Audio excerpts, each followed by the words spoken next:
Live in the building. Out there's no dance here. You ready? Where them fans at? Where them fans at? Where them fans at? Hit me one time. 5, 6, 7.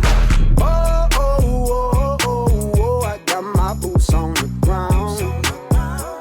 Yeah. Oh, oh, oh, oh, oh, I got my boots on the ground.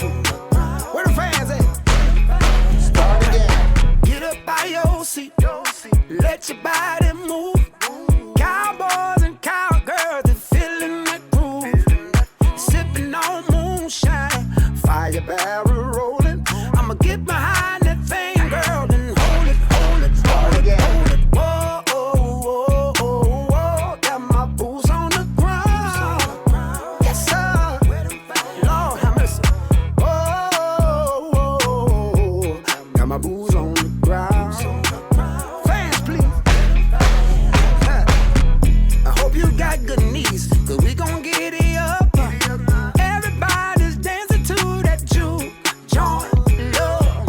Hold on to your wig, hold on to your man, cause the steppers in that building, y'all, and they throwing the fan. Come on. All right, that was the demonstration for Boots on the Ground. Now you will notice that what a lot of people do is on the count in that gets you started with the dance. They know when it's coming, they learn when it's coming, and you saw Joshua pop during that time. We hadn't even started dancing yet, okay? So that's something that you just want to listen to the song and then you'll get like, oh, okay, here it comes, 5, 6, 7, go, okay? Other than that, thanks for watching and I'll see you in the next video.